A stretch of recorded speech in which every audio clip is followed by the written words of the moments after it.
ꯃꯌꯥꯝꯕ ꯇꯣꯟ ꯆꯅꯨꯅ ꯇꯔꯥꯝꯅ ꯑꯣꯛꯆꯕꯒ ꯂꯣꯏꯅꯅ ꯈꯨꯔꯨꯝꯖꯔꯤ꯫ ꯉꯁꯤꯁꯨ ꯃꯍꯧꯁꯥꯒꯨꯝ ꯅꯨꯡꯉꯥꯏꯔꯕ ꯐꯨꯡꯒꯥꯋꯥꯔꯤ ꯑꯃ ꯄꯨꯗꯨꯅ ꯂꯥꯛꯆꯔꯤ꯫ ꯋꯥꯔꯤ ꯑꯁꯤꯒꯤ ꯃꯃꯤꯡꯅ ꯃꯍꯩ ꯍꯩꯕ ꯇꯣꯃꯥꯟꯒꯤ ꯃꯃꯣꯝ ꯂꯥꯡꯂꯦꯠ꯫ ꯋꯥꯔꯤ ꯑꯁꯤꯕꯨ ꯊꯥꯕꯤꯔꯛꯄꯅ ꯕꯤꯗ꯭ꯌꯥꯁꯥꯒꯔ ꯑꯣꯏꯅꯥꯝ꯫ ꯊꯥꯏꯅ ꯂꯩꯕꯥꯛ ꯑꯃꯗ ꯆꯥꯎꯔꯦꯟ ꯀꯧꯕ ꯄꯥꯈꯪ ꯑꯃ ꯂꯩꯔꯝꯃꯤ꯫ ꯃꯍꯥꯛꯀꯤꯅꯤ ꯍꯥꯏꯕꯗ ꯁꯥꯒꯩ ꯅꯥꯇꯩ ꯃꯔꯤ ꯃꯇꯥ ꯀꯅꯥ ꯑꯃꯠꯇ ꯂꯩꯔꯝꯗꯦ꯫ ꯃꯔꯝ ꯑꯁꯤꯗꯒꯤ ꯃꯍꯥꯛꯅ ꯂꯩꯔꯤꯕ ꯂꯩꯕꯥꯛ ꯑꯗꯨ ꯊꯥꯗꯣꯛꯇꯨꯅ ꯑꯇꯣꯞꯄ ꯂꯩꯕꯥꯛꯇ ꯊꯕꯛ ꯊꯤꯕ ꯂꯥꯛꯂꯝꯃꯤ꯫ ꯃꯍꯥꯛꯅ ꯑꯁꯨꯝ ꯂꯥꯛꯄꯒꯤ ꯂꯝꯕꯤꯗ ꯃꯤꯌꯥꯏ ꯑꯣꯏꯔꯞ ꯆꯠꯂꯕ ꯅꯨꯄꯥ ꯑꯃ ꯊꯦꯡꯅꯔꯝꯃꯤ꯫ ꯅꯨꯄꯥ ꯑꯗꯨ ꯌꯥꯝꯅ ꯃꯤꯑꯣꯏ ꯃꯤꯇꯧ ꯐꯖꯔꯝꯃꯤ꯫ ꯋꯥꯡ ꯆꯥꯎꯏ, ꯆꯨꯡ ꯐꯤꯔꯥꯟ ꯆꯥꯏ, ꯍꯦꯛ ꯌꯦꯡꯕꯃꯛꯇꯗ ꯃꯇꯤꯛ ꯃꯒꯨꯟ ꯌꯥꯝꯅ ꯂꯩꯔꯝꯃꯤ꯫ ꯑꯔꯥꯏꯕ ꯑꯆꯝꯕ ꯃꯤꯗꯤ ꯃꯥꯜꯂꯝꯗꯦ꯫ ꯅꯨꯄꯥ ꯑꯗꯨꯅ ꯆꯥꯎꯔꯦꯟꯕꯨ ꯎꯕꯗ ꯃꯅꯥꯛꯇ ꯀꯧꯁꯤꯟꯗꯨꯅ ꯍꯥꯏꯔꯛꯂꯝꯃꯤ꯫ "ꯏꯕꯨꯡꯉꯣ, ꯅꯍꯥꯛꯄꯨ ꯀꯔꯥꯏꯗꯒꯤ ꯂꯥꯛꯄꯅꯣ? ꯑꯩꯈꯣꯏꯒꯤ ꯂꯩꯕꯥꯛ ꯑꯁꯤꯒꯤ ꯃꯤꯁꯨ ꯃꯥꯟꯗꯦ." "ꯏꯄꯥ ꯏꯕꯨꯡꯉꯣ, ꯅꯆꯥ ꯑꯩꯍꯥꯛ ꯂꯩꯕꯥꯛ ꯑꯁꯤꯒꯤ ꯃꯤ ꯅꯠꯆꯗꯦ, ꯊꯪꯅꯕ ꯂꯩꯕꯥꯛ ꯑꯁꯤꯗꯒꯤꯅꯤ꯫ ꯃꯐꯝ ꯑꯁ꯭ꯋꯥꯏꯗ ꯑꯩꯍꯥꯛꯅ ꯁꯨꯕ ꯌꯥꯕ ꯊꯕꯛ ꯊꯤꯗꯨꯅ ꯁꯦꯟ ꯇꯥꯟꯕ ꯂꯥꯛꯆꯕꯅꯤ꯫ ꯏꯄꯥ ꯏꯕꯨꯡꯉꯣꯅ ꯅꯆꯥꯕꯨ ꯅꯨꯡꯁꯤꯕꯤꯗꯨꯅ ꯑꯩꯅ ꯁꯨꯕ ꯌꯥꯕ ꯊꯕꯛ ꯃꯐꯝꯒ ꯂꯩꯔꯕꯗꯤ ꯑꯩꯉꯣꯟꯗ ꯑꯃꯨꯛꯇ ꯇꯥꯛꯄꯤꯌꯨ." "ꯑꯣ, ꯊꯕꯛ ꯁꯨꯕ ꯂꯥꯛꯄꯅꯤ ꯍꯥꯏꯕ?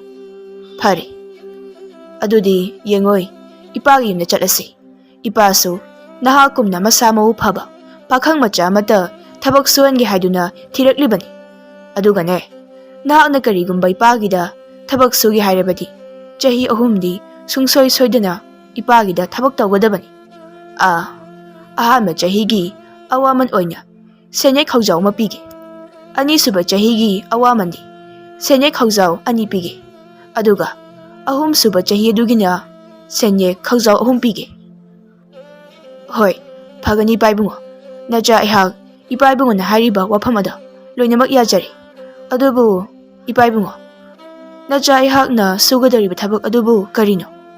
ꯃꯗꯨꯃꯇꯪꯗꯤ ꯅꯆꯥ ꯑꯩꯍꯥꯛ ꯍꯥꯟꯅ ꯈꯪꯖꯍꯧꯒꯦ."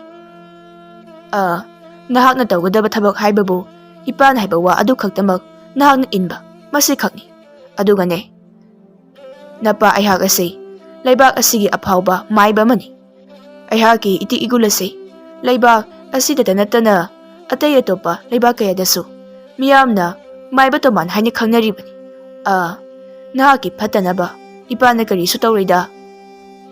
ꯑꯍꯜ ꯑꯗꯨꯒꯤ ꯃꯕꯨꯛ ꯃꯄꯥꯎ ꯐꯕ ꯑꯗꯨ ꯎꯕꯗ ꯆꯥꯎꯔꯦꯟꯁꯨ ꯑꯃꯨꯛ ꯃꯈꯥ ꯇꯥꯅ ꯍꯪꯂꯨꯗ꯭ꯔꯦ꯫ ꯑꯗꯨꯃꯛ ꯑꯍꯜ ꯑꯗꯨꯒꯤ ꯃꯇꯨꯡ ꯏꯟꯅꯗꯨꯅ ꯂꯥꯛꯂꯝꯃꯤ꯫ ꯃꯈꯣꯏꯅ ꯑꯁꯨꯝ ꯂꯥꯛꯄ ꯃꯇꯝꯗ ꯌꯥꯝꯅ ꯁꯨꯛꯄ ꯎꯃꯪ ꯑꯃꯒꯤ ꯏꯔꯣꯏ ꯂꯣꯏꯕꯆꯤꯗꯥꯏꯗ ꯌꯥꯝꯅ ꯆꯥꯎꯈ꯭ꯔꯕ ꯌꯨꯝꯖꯥꯎ ꯑꯃ ꯂꯩꯔꯝꯃꯤ꯫ ꯌꯨꯝꯖꯥꯎ ꯑꯗꯨ ꯃꯥꯏꯕ ꯇꯣꯃꯥꯟꯒꯤ ꯌꯨꯝ ꯑꯣꯏꯔꯝꯃꯤ꯫ ꯑꯗꯨꯕꯨ ꯆꯥꯎꯔꯦꯟꯅ ꯊꯣꯏꯅ ꯍꯦꯟꯅ ꯉꯛꯂꯤꯕꯗꯤ ꯌꯨꯝꯖꯥꯎ ꯑꯗꯨꯒꯤ ꯑꯋꯥꯡ ꯑꯣꯏꯔꯞꯅ ꯂꯩꯔꯤꯕ ꯌꯥꯝꯅ ꯆꯥꯎ ꯁꯥꯡꯈ꯭ꯔꯕ ꯁꯪꯒꯣꯏ ꯑꯗꯨꯗ ꯎꯃꯪ ꯑꯗꯨꯗ ꯂꯩꯕ ꯁꯥ ꯀꯩ, ꯁꯖꯤ, ꯏꯔꯣꯏ, ꯊꯦꯕꯅꯆꯤꯡꯕ ꯁꯥ ꯈꯨꯗꯤꯡꯃꯛ ꯁꯪꯒꯣꯏ ꯑꯗꯨꯗ ꯐꯥꯔꯒ ꯊꯝꯂꯤꯕ ꯑꯗꯨꯕꯨꯅꯤ꯫ ꯃꯗꯨ ꯎꯕꯗ ꯆꯥꯎꯔꯦꯟꯅ ꯃꯥꯏꯕ ꯇꯣꯃꯥꯟ ꯑꯁꯤ ꯑꯔꯥꯏꯕ ꯑꯆꯝꯕ ꯃꯤꯑꯣꯏ ꯑꯃꯗꯤ ꯅꯠꯇꯦ ꯍꯥꯏꯕ ꯈꯪꯂꯝꯃꯤ꯫ ꯇꯣꯃꯥꯟꯅ ꯎꯃꯪ ꯑꯗꯨꯒꯤ ꯁꯥ ꯈꯨꯗꯤꯡꯃꯛ ꯐꯥꯖꯤꯟꯗꯨꯅ ꯊꯝꯂꯕꯅꯤꯅ ꯍꯧꯖꯤꯛꯇꯤ ꯎꯃꯪ ꯑꯗꯨꯗ ꯁꯥ ꯑꯃꯠꯇꯁꯨ ꯂꯩꯇ꯭ꯔꯦ꯫ ꯃꯁꯤꯗꯒꯤ ꯇꯣꯃꯥꯟꯅ ꯆꯥꯎꯔꯦꯟꯗ ꯍꯥꯏꯔꯛꯂꯝꯃꯤ꯫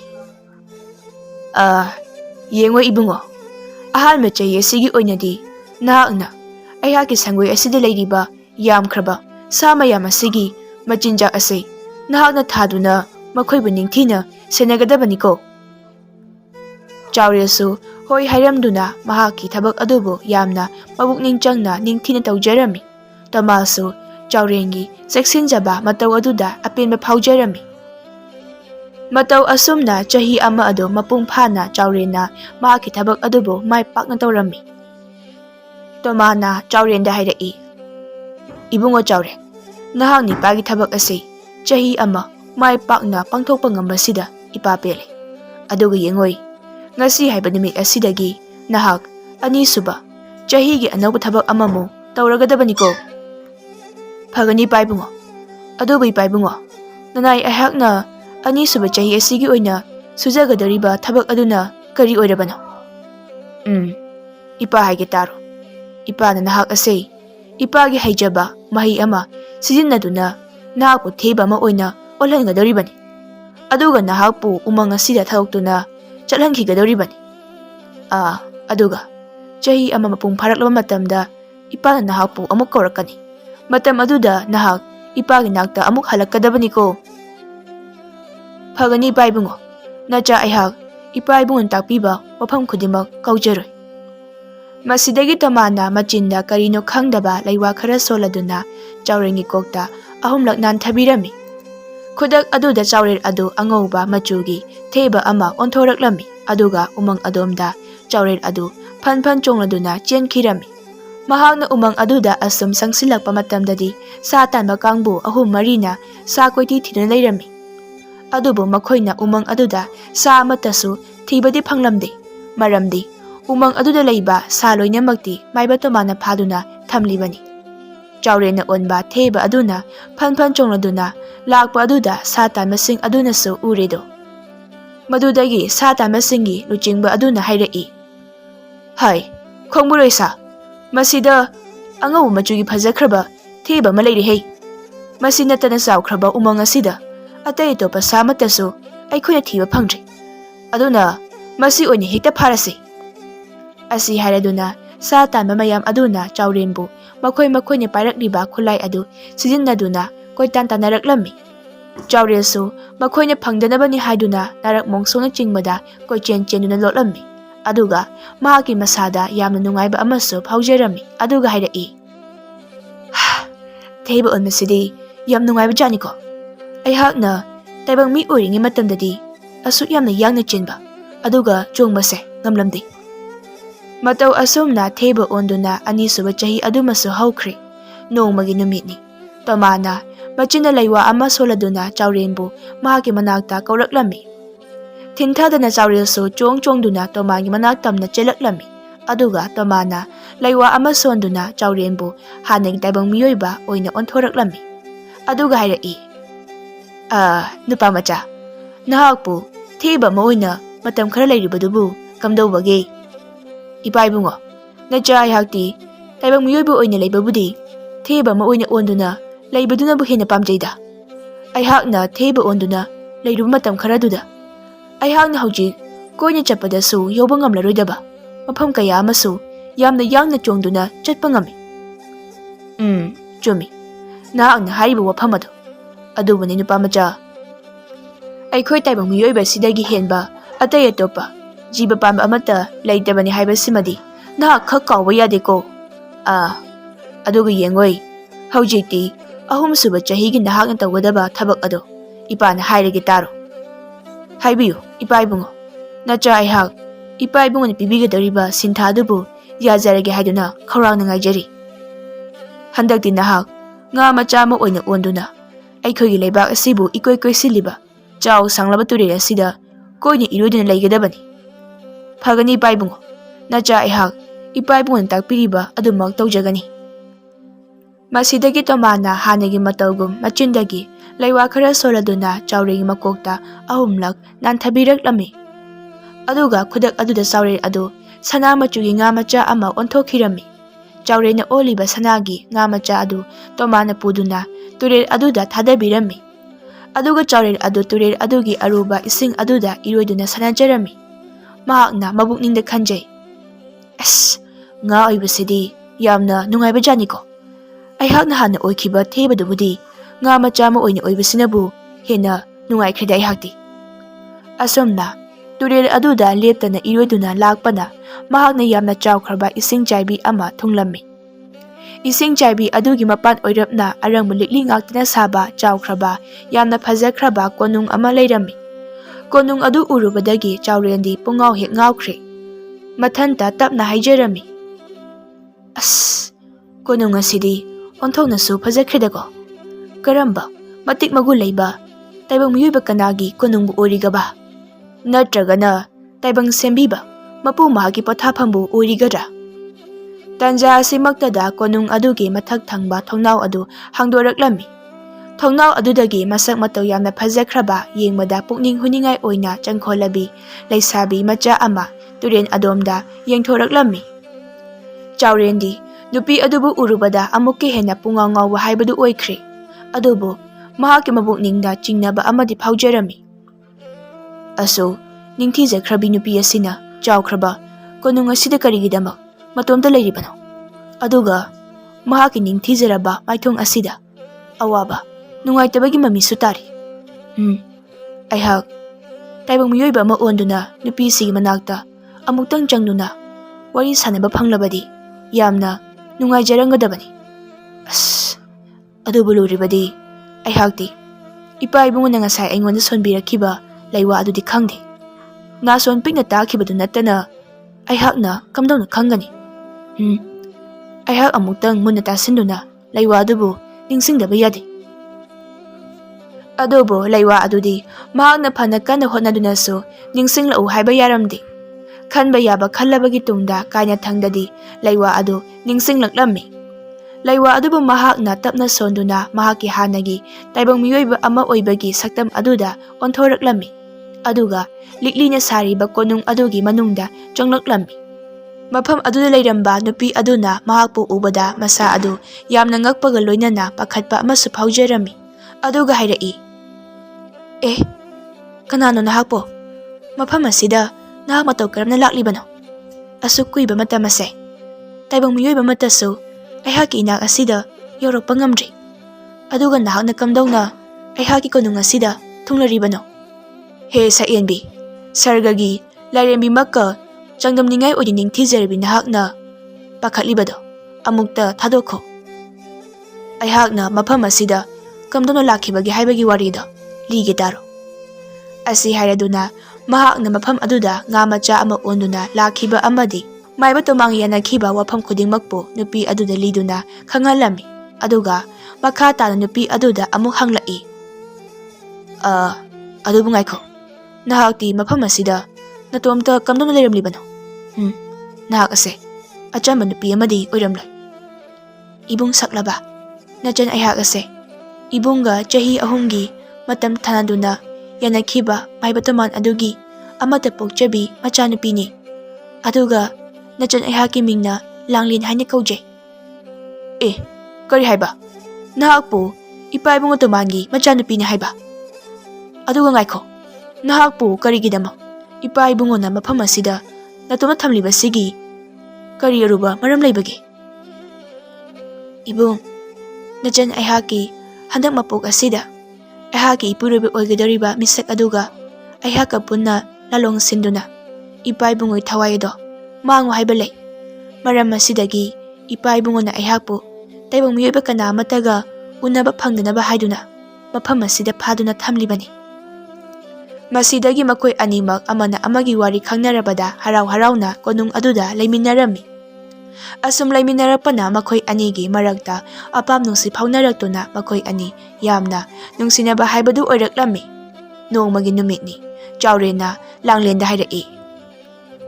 Langlen aikoi anise mafam ase thadoktuna nahakki babun thiba phangloidaba mafam amada lotuna laikhrase.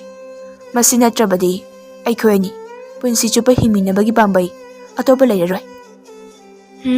Madu yade nahakna aihakki ipa ibungogi atopa saklon khangdabana wafam ase haribani. Aihakki ipa ibungo ase mahai haibada natana inakairak yamna khunba yamna suphataba mahaiba mani. Mahakki tungda yamna sathiraba saroi ngaroi kaya amase leiribani. Aduna aikoi anina malem asida leiriba mafam khudingda koina chendunasu mahakna thiba phangloidaba mafam leiti. Adudi aikoi ani asumna nungsina lapnakhiba taradra? Ibani punna hingminaba yabagi pambai amata leiroidro? Karigi leiroidoribano? Pambai le aihak haigi munna tabiyo. Ipa ibungogo nahakka hainakhibagi matung inna ahumsuba chahigi aroiba numit aduda nahak amukka hanna nga macha ama onduna ipa ibungi manakta chatlo.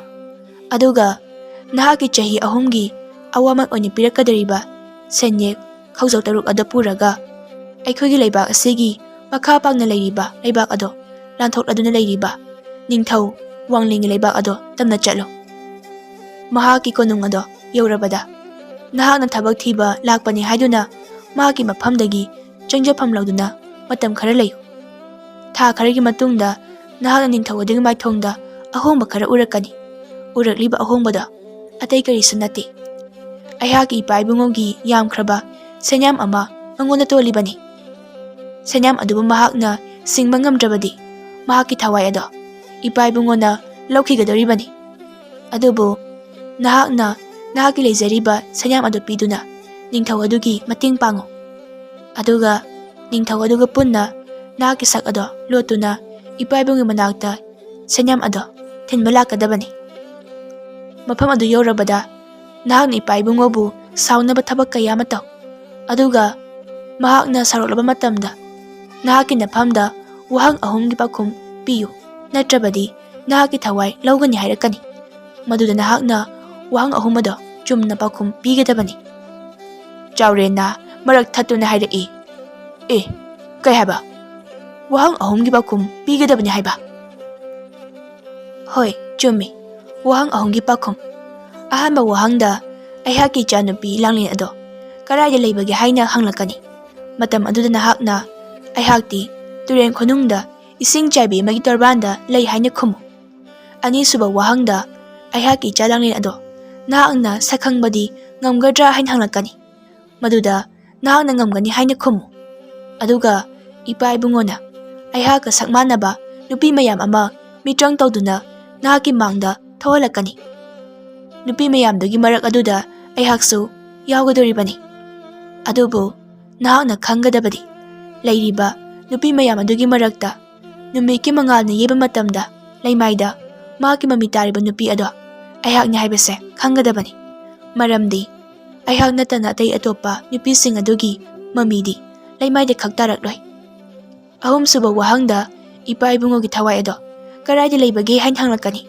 ꯃꯗꯨꯗ ꯅꯍꯥꯛꯅ ꯃꯗꯨꯗꯤ ꯉꯥ ꯃꯆꯥ ꯑꯃꯒꯤ ꯃꯅꯨꯡꯗ ꯌꯥꯎꯗꯨꯅ ꯂꯩ ꯍꯥꯏꯅ ꯈꯨꯝꯃꯨ꯫ ꯑꯗꯨꯒ ꯉꯥ ꯑꯗꯨꯕꯨ ꯃꯁꯛ ꯇꯥꯛꯎ ꯍꯥꯏꯅ ꯃꯆꯨ ꯃꯥꯟꯅꯗꯕ ꯃꯈꯜ ꯀꯌꯥꯒꯤ ꯉꯥ ꯃꯆꯥ ꯃꯌꯥꯝ ꯑꯃ ꯄꯨꯊꯣꯔꯛꯀꯅꯤ꯫ ꯃꯇꯝ ꯑꯗꯨꯗ ꯅꯍꯥꯛꯅ ꯂꯨꯄꯥ ꯃꯆꯨꯒꯤ ꯉꯥ ꯑꯗꯣ ꯌꯥꯝꯅ ꯊꯨꯅ ꯐꯥꯗꯨꯅ ꯉꯥ ꯃꯆꯥꯗꯨꯒꯤ ꯃꯉꯛ ꯑꯗꯣ ꯀꯛꯇꯨꯅ ꯍꯥꯠꯂꯣ꯫ ꯉꯥ ꯃꯆꯥꯗꯨꯕꯨ ꯍꯥꯠꯈ꯭ꯔꯕꯗꯤ ꯐꯠꯇ꯭ꯔꯕ ꯑꯩꯍꯥꯛꯀꯤ ꯏꯄꯥ ꯏꯕꯨꯡꯉꯣꯁꯨ ꯁꯤꯈ꯭ꯔꯅꯤ꯫ ꯃꯁꯤꯒꯤ ꯇꯨꯡꯗꯒꯤꯗꯤ ꯑꯩꯈꯣꯏ ꯑꯅꯤ ꯅꯨꯡꯉꯥꯏꯅ ꯍꯤꯡꯃꯤꯟꯅꯕ ꯌꯥꯔꯅꯤ꯫ ꯃꯇꯧ ꯑꯁꯨꯝꯅ ꯃꯈꯣꯏ ꯑꯅꯤ ꯋꯥꯔꯤ ꯁꯥꯅꯔꯝꯃꯤ꯫ ꯃꯇꯝ ꯈꯔꯒꯤ ꯇꯨꯡꯗꯗꯤ ꯑꯍꯨꯝꯁꯨꯕ ꯆꯍꯤ ꯑꯗꯨ ꯃꯄꯨꯡ ꯐꯥꯔꯗꯨꯅ ꯃꯥꯏꯕ ꯇꯣꯃꯥꯅ ꯂꯩꯋꯥ ꯁꯣꯟꯗꯨꯅ ꯆꯥꯎꯔꯦꯟꯕꯨ ꯃꯅꯥꯛꯇ ꯀꯧꯔꯛꯂꯝꯃꯤ꯫ ꯆꯥꯎꯔꯦꯜꯁꯨ ꯉꯥ ꯃꯆꯥ ꯑꯃ ꯑꯣꯜꯂꯗꯨꯅ ꯊꯨꯅꯃꯛ ꯇꯣꯃꯥꯟꯒꯤ ꯃꯅꯥꯛꯇ ꯂꯥꯛꯂꯤ꯫ ꯃꯁꯤꯗꯒꯤ ꯇꯣꯃꯥꯅ ꯃꯍꯥꯛꯄꯨ ꯇꯥꯏꯕꯪ ꯃꯤꯑꯣꯏꯕꯗ ꯑꯃꯨꯛ ꯑꯣꯟꯊꯣꯛꯄꯤꯔꯝꯃꯤ ꯑꯗꯨꯒ ꯍꯥꯏꯔꯛꯏ, "ꯏꯕꯨꯡꯉꯣ, ꯉꯥ ꯑꯣꯏꯅ ꯍꯤꯡꯕꯒꯤ ꯄꯨꯟꯁꯤꯗꯨꯕꯨ ꯀꯝꯗꯧꯕꯒꯦ?" "ꯑꯁ, ꯑꯣꯟꯊꯣꯛꯅ ꯅꯨꯡꯉꯥꯏꯈ꯭ꯔꯦ ꯏꯄꯥ ꯏꯕꯨꯡꯉꯣ, ꯅꯆꯥ ꯑꯩꯍꯥꯛꯇꯤ ꯉꯥ ꯑꯣꯟꯗꯨꯅ ꯄꯨꯟꯁꯤ ꯆꯨꯞꯄ ꯍꯤꯡꯅꯤꯡꯂꯦ." ꯇꯣꯃꯥꯅ ꯅꯣꯛꯂꯗꯨꯅ ꯍꯥꯏꯔꯛꯏ, "ꯑꯗꯨꯗꯤ ꯐꯔꯦ, ꯅꯍꯥꯛ ꯃꯈꯥ ꯇꯥꯅ ꯆꯍꯤ 3 ꯑꯃꯒꯁꯨ ꯏꯄꯥꯒ ꯊꯕꯛ ꯁꯨꯈꯤꯁꯦ ꯍꯥꯏꯕꯕꯨ ꯀꯔꯤ ꯍꯥꯏꯕꯒꯦ? ꯏꯄꯥ ꯏꯕꯨꯡꯉꯣ, ꯅꯆꯥꯕꯨ ꯉꯥꯛꯄꯤꯌꯨ꯫ ꯅꯆꯥ ꯑꯩꯍꯥꯛ ꯑꯇꯩ ꯑꯇꯣꯞꯄ ꯂꯩꯕꯥꯛ ꯀꯌꯥꯗꯁꯨ ꯂꯝ ꯀꯣꯏꯕ ꯑꯣꯏꯅ ꯑꯁꯨꯃꯛ ꯆꯠꯆꯅꯤꯡꯉꯤ꯫ ꯑꯗꯨꯅ ꯃꯈꯥ ꯇꯥꯅ ꯏꯄꯥ ꯏꯕꯨꯡꯉꯣꯒꯤꯗ ꯂꯩꯈꯣ ꯍꯥꯏꯕꯗꯨꯃꯠꯇꯗꯤ ꯍꯥꯏꯕꯤꯒꯅꯨ." "ꯐꯔꯦ ꯐꯔꯦ, ꯅꯍꯥꯛꯅꯁꯨ ꯌꯥꯅꯤꯡꯗ꯭ꯔꯕꯗꯤ ꯁꯦ ꯅꯍꯥꯛꯀꯤ ꯆꯍꯤ 3ꯒꯤ ꯑꯋꯥꯃꯟꯗꯣ ꯁꯤꯗ ꯂꯩꯔꯦ." ꯑꯁꯤ ꯍꯥꯏꯔꯒ ꯁꯅꯥꯒꯤ ꯁꯦꯟꯌꯦꯛ ꯈꯥꯎꯖꯥꯎ 6 ꯄꯤꯔꯛꯂꯝꯃꯤ꯫ ꯆꯥꯎꯔꯦꯜꯁꯨ ꯁꯦꯟꯌꯦꯛ ꯈꯥꯎꯖꯥꯎ 6 ꯑꯗꯨꯕꯨ ꯄꯨꯔꯗꯨꯅ ꯃꯐꯝ ꯑꯗꯨ ꯊꯥꯗꯣꯛꯂꯝꯗꯨꯅ ꯅꯤꯡꯊꯧ ꯋꯥꯡꯂꯦꯟꯒꯤ ꯂꯩꯕꯥꯛ ꯇꯝꯅ ꯂꯥꯛꯂꯝꯃꯤ꯫ ꯆꯌꯣꯜ ꯈꯔꯒꯤ ꯇꯨꯡꯗ ꯃꯐꯝ ꯑꯗꯨꯗ ꯊꯨꯡꯂꯔꯤ꯫ ꯆꯥꯎꯔꯦꯟꯅ ꯃꯍꯥꯛꯀꯤ ꯄꯨꯔꯛꯂꯤꯕ ꯁꯦꯟꯌꯥꯝ ꯑꯗꯨꯕꯨ ꯅꯤꯡꯊꯧ ꯋꯥꯡꯂꯦꯟꯒꯤ ꯀꯣꯅꯨꯡ ꯑꯗꯨꯒꯤ ꯆꯦꯛꯄꯟ ꯑꯣꯏꯔꯞꯅ ꯅꯤꯡꯊꯤꯅ ꯐꯨꯝꯖꯤꯟꯗꯨꯅ ꯂꯣꯠꯂꯝꯃꯤ꯫ ꯑꯗꯨꯒ ꯃꯍꯥꯛ ꯀꯣꯅꯨꯡ ꯑꯗꯨꯗ ꯆꯪꯂꯛꯂꯝꯃꯤ꯫ ꯊꯣꯉꯥꯛꯄꯁꯤꯡ ꯑꯗꯨꯗ ꯐꯖꯅ ꯍꯥꯏꯖꯗꯨꯅ ꯅꯤꯡꯊꯧ ꯋꯥꯡꯂꯦꯟꯒꯤ ꯃꯅꯥꯛꯇ ꯆꯪꯂꯛꯂꯤ꯫ ꯃꯍꯥꯛꯄꯨ ꯎꯕꯗ ꯋꯥꯡꯂꯦꯟꯅ ꯍꯥꯏꯔꯛꯏ, "ꯅꯨꯄꯥꯃꯆꯥ, ꯅꯍꯥꯛꯅ ꯏꯄꯥꯒꯤ ꯅꯥꯛꯇ ꯂꯥꯛꯄꯕꯨ ꯀꯔꯤ ꯍꯥꯏꯅꯤꯡꯕ ꯂꯩꯕꯒꯦ? ꯆꯤꯡꯅꯕ ꯂꯩꯇꯅ ꯏꯄꯥꯗ ꯍꯥꯏꯌꯨꯗꯣ." "ꯏꯅꯤꯡꯊꯧ, ꯅꯅꯥꯏ ꯇꯣꯜꯂꯕ ꯑꯩꯍꯥꯛꯅ ꯏꯅꯤꯡꯊꯧꯕꯨ ꯈꯨꯔꯨꯝꯖꯔꯤ꯫ ꯅꯅꯥꯏ ꯑꯩꯍꯥꯛꯀꯤꯅꯤ ꯍꯥꯏꯕꯗ ꯇꯥꯏꯕꯪꯄꯥꯜ ꯑꯁꯤꯗ ꯀꯅꯥꯁꯨ ꯂꯩꯇ꯭ꯔꯤ꯫ ꯍꯤꯡꯅꯕꯒꯤꯗꯃꯛ ꯏꯅꯤꯡꯊꯧꯒꯤ ꯈꯨꯌꯥꯗ ꯁꯤꯟꯊꯥ ꯑꯃꯇꯪ ꯄꯤꯅꯕꯤꯌꯨ ꯍꯥꯏꯗꯨꯅ ꯍꯥꯏꯖꯒꯦ ꯂꯥꯛꯆꯕꯅꯤ." "ꯑꯣ, ꯅꯨꯡꯁꯤꯗ ꯏꯆꯥꯁꯤꯗꯤ, ꯀꯔꯤꯁꯨ ꯋꯥꯔꯨꯅꯨ, ꯏꯄꯥꯒꯤ ꯅꯥꯛꯇ ꯅꯨꯡꯉꯥꯏꯅ ꯂꯩꯌꯨ꯫ ꯏꯄꯥꯒꯤ ꯌꯥꯝꯈ꯭ꯔꯕ ꯁꯒꯣꯜ ꯃꯌꯥꯝ ꯑꯁꯤꯕꯨ ꯁꯦꯟꯅꯕꯒꯤ ꯊꯕꯛ ꯑꯁꯤ ꯉꯁꯤꯗꯒꯤ ꯅꯪꯉꯣꯟꯗ ꯁꯤꯟꯅꯔꯒꯦ." "ꯌꯥꯝꯅ ꯅꯨꯡꯉꯥꯏꯖꯔꯦ ꯏꯅꯤꯡꯊꯧ꯫ ꯏꯅꯤꯡꯊꯧꯕꯨ ꯍꯥꯏꯅꯤꯡꯉꯥꯏ ꯂꯩꯇꯅ ꯊꯥꯒꯠꯆꯔꯤ꯫ ꯅꯅꯥꯏ ꯇꯣꯜꯂꯕꯅ ꯍꯟꯅ ꯍꯟꯅ ꯈꯨꯔꯨꯝꯖꯔꯤ." ꯅꯨꯃꯤꯠ ꯑꯗꯨꯗꯒꯤ ꯍꯧꯅ ꯃꯍꯥꯛ ꯋꯥꯡꯂꯦꯟꯒꯤ ꯌꯥꯝꯈ꯭ꯔꯕ ꯁꯒꯣꯜ ꯃꯌꯥꯝ ꯑꯗꯨꯕꯨ ꯁꯦꯕꯥ ꯇꯧꯗꯨꯅ ꯂꯩꯔꯝꯃꯤ꯫ ꯂꯥꯡꯂꯦꯟꯅ ꯍꯥꯏꯔꯛꯈꯤꯕ ꯑꯗꯨꯒꯨꯝ ꯊꯥ ꯈꯔꯒꯤ ꯃꯇꯨꯡꯗ ꯋꯥꯡꯂꯦꯟ ꯑꯗꯨ ꯃꯍꯥꯛꯀꯤ ꯃꯥꯏꯊꯣꯡꯗ ꯑꯋꯥꯕꯒꯤ ꯃꯃꯤ ꯑꯃ ꯇꯥꯔꯛꯂꯤꯕꯗꯨ ꯆꯥꯎꯔꯦꯟꯅ ꯎꯕ ꯐꯪꯂꯝꯃꯤ꯫ Noongmagi numita Wanglin adu mahakki sagon mayamna thamliba mafam aduda sagonsing adubu yengsinma laklami. Tanja asibu ngaiduna leiriba Chaurena matang chare khaladuna Wanglinda hangnoklami. Iningthau nanai aihak ngasidi iningthauda wafam amata hangachagi. Hayu karino nahakna khangninglibadubo. Iningthau nanai aihakki itik ipa chade haidunadi nanaibu sawbiganu.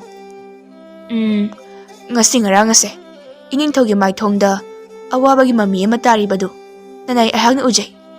Iningthauna yabirabadi iningthauna wakhan waribadugi maram ado nanai aigi iphamda amuktang khanganbiyu. Ibungo aihakpu wafam ase nahakki nafamda kamdongna tamlasige. Aihak ase ningthau ama oijarabasu kanagumba misak amagi mafamdadi sendonna khwang koiraba misak amani. Aihakki leibak asidagi khara thapa mafam amada yamna mahi hairaba inak yamna khunba toman kauba maiba malai. Mahakki mafamdagi aihakni yamkhraba senyam ama puribani. Adubu senyam ado singgadaba matam ado haujiti oirakli. Aduga luriba wafam amana adu yamkhraba senyam ado aihakki iphamdadi leite. Karigumba senyam ado aihakna lakliba tha asigi Purnima numita singdaba thoklabadi aihakki ngak ase maiba tomana kaktuna hatkhargani. Madugi oirabadi karisu wabirunu. Iningthau nanai aihak mateng pangjage. Ibungo Chauren matau karamna nahakna aihakki iting panggadoribanone. Kamdongna aihakna iningthaugi mateng panggadoribano haiba wafam adudi nanai aihakta hangbiranu. Adubu aihakna haijagadaba wafam amadi iningthauna maiba tomangi manakta senyam adubu thinba chapa matamda nanai aihakpusu saklotuna pubigani haina wasakpiyu. Nahakna aihakki asuk chauna mateng pangbirabadi nahakpo aihakna mafam aduda soidana pugani. Aihakna wasaktuna hairibasini. Asomna maiba tomangi manakta sen thinma lakadaba numit adu yorakle. Chauren masak lotuna Wanglingi lanmi ama sarami. Aduga mahakna lotuna thamlamba sanagi senyek haujau taruk adu puraduna Wanglinga punna tomangi manakta laklami. Adubu angakpani makhoina lakliba sidi Chauren hana mamangda thabak suduna leiramba tomangi mayum aduda oiramdre. Thoini hena phajaraba sana amadi lupatana saba konung amada oirami. Mafam adu yoraduna ningthau Wanglin amadi maiba toman ani adu wari watai sanaduna leirami. Masigi tanja simaktada Chaurenna tuminna leplambadagi prab chakhiduna tomangi phajaraba konung adugi thongnau amadi leiramba potsing adubu langkhaiba thugaiba hauраklami. Matau asida toman adu sawbana mai haukhri. Mamit ani adu imu ngamo makhai Chaurenda sangtrik yengladuna hairai. Hai nupa macha karido nahakna tauribase ha? Aihak ase nahakki minta araiba achamba mi oina urabro? Iya aihakki nakta laklaga aihakki maman yamlaba polamsing asibu thugaiduna aihakpu asaw khambi mai hawanbaga susari. Phai aihakna hangba wahang ahonggi pakhum nahakna chumna piraklabadi nahakki thawai adubu aihakna kanbigani. Aduga karigumba nahakna chum pakhum piba ngamdrabadi nahakki thawai ado fatraba saroi ngaroi kayagi sarak tampham ohenge khangnido sarisa.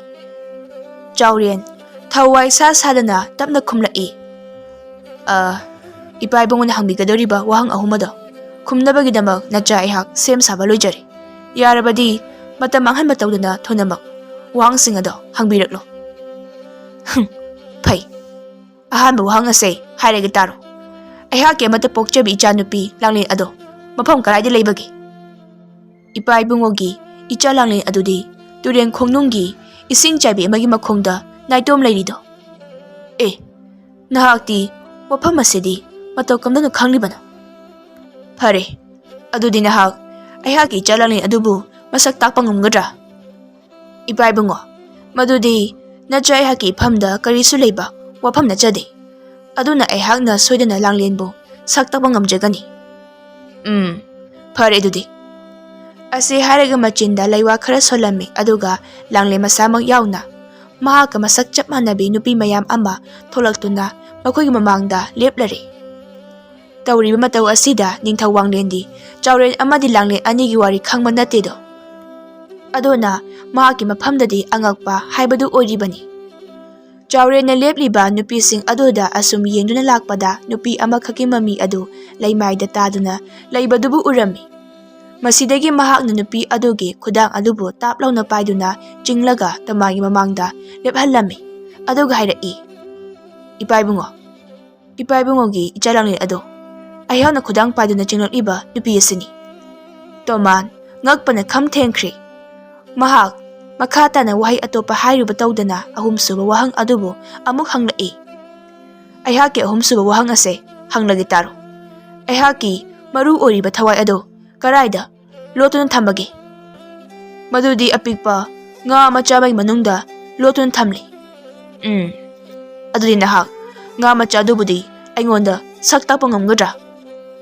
"ꯅꯆꯥ ꯑꯩꯍꯥꯛꯅ ꯁꯣꯏꯗꯅ ꯁꯛ ꯇꯥꯛꯄ ꯉꯝꯖꯒꯅꯤ꯫" ꯃꯁꯤꯗꯒꯤ ꯇꯣꯃꯥꯟꯅ ꯆꯥꯎꯔꯦꯟꯒꯤ ꯃꯃꯥꯡꯗ ꯃꯆꯨ ꯀꯌꯥꯒꯤ ꯉꯥ ꯃꯆꯥ ꯃꯌꯥꯝ ꯑꯃ ꯄꯨꯊꯣꯛꯇꯨꯅ ꯌꯦꯡꯍꯜꯂꯝꯃꯤ꯫ ꯑꯗꯨꯕꯨ ꯆꯥꯎꯔꯦꯟꯅ ꯌꯥꯝꯅ ꯊꯨꯅꯃꯛ ꯉꯥ ꯃꯆꯥ ꯃꯌꯥꯝ ꯑꯗꯨꯗꯒꯤ ꯂꯨꯄꯥ ꯃꯆꯨꯒꯤ ꯉꯥ ꯑꯗꯨꯕꯨ ꯇꯥꯞ ꯂꯥꯎꯅ ꯐꯥꯗꯨꯅ ꯃꯍꯥꯛꯅ ꯂꯣꯟꯅ ꯄꯨꯔꯛꯄ ꯊꯥꯡ ꯃꯆꯥ ꯑꯗꯨꯅ ꯉꯥ ꯑꯗꯨꯕꯨ ꯃꯉꯛ ꯀꯛꯇꯨꯅ ꯍꯥꯠꯈ꯭ꯔꯤ꯫ ꯃꯥꯏꯕ ꯇꯣꯃꯥꯟ ꯑꯗꯨ ꯋꯥꯍꯩ ꯑꯃꯠꯇꯁꯨ ꯍꯥꯏꯕ ꯅꯪꯍꯧꯗ꯭ꯔꯦ꯫ ꯈꯨꯗꯛ ꯑꯗꯨꯗ ꯊꯋꯥꯏ ꯌꯥꯎꯗꯕ ꯑꯁꯤꯕ ꯍꯛꯆꯥꯡ ꯑꯣꯏꯅ ꯂꯩꯃꯥꯏꯗ ꯇꯥꯗꯨꯅ ꯂꯩꯈ꯭ꯔꯤ꯫ ꯂꯥꯡꯂꯦꯟ ꯑꯃꯗꯤ ꯆꯥꯎꯔꯦꯟ ꯑꯅꯤ ꯑꯗꯨ ꯐꯠꯇ꯭ꯔꯕ ꯃꯥꯏꯕ ꯑꯗꯨꯅ ꯁꯤꯈ꯭ꯔꯕ ꯑꯗꯨꯗꯗꯤ ꯌꯥꯝꯅ ꯍꯔꯥꯎꯖꯔꯝꯃꯤ꯫ ꯑꯗꯨꯒ ꯉꯁꯥꯏ ꯃꯈꯩ ꯃꯪꯗꯨꯅ ꯂꯩꯔꯝꯂꯤꯕ ꯅꯤꯡꯊꯧ ꯋꯥꯡꯂꯦꯟꯕꯨꯁꯨ ꯍꯧꯈꯤꯕ ꯋꯥꯔꯤ ꯄꯨꯝꯕ ꯂꯤꯗꯨꯅ ꯈꯪꯍꯜꯂꯤ꯫ ꯍꯧꯖꯤꯛꯇꯤ ꯅꯤꯡꯊꯧ ꯋꯥꯡꯂꯦꯟꯁꯨ ꯅꯨꯡꯉꯥꯏꯅ ꯃꯔꯩꯕꯥꯛ ꯇꯥꯍꯟꯈ꯭ꯔꯤ꯫ ꯑꯗꯨꯒ ꯆꯥꯎꯔꯦꯟ ꯑꯃꯗꯤ ꯂꯥꯡꯂꯦꯟꯁꯨ ꯃꯈꯣꯏ ꯑꯅꯤꯒꯤ ꯃꯔꯛꯇ ꯌꯦꯠꯄꯤꯅꯕ ꯂꯩꯇꯅ ꯐꯖꯈ꯭ꯔꯕ ꯀꯣꯅꯨꯡ ꯑꯗꯨꯗ ꯌꯥꯝꯅ ꯅꯨꯡꯉꯥꯏꯅ ꯄꯥꯟꯈꯤꯔꯝꯃꯤ꯫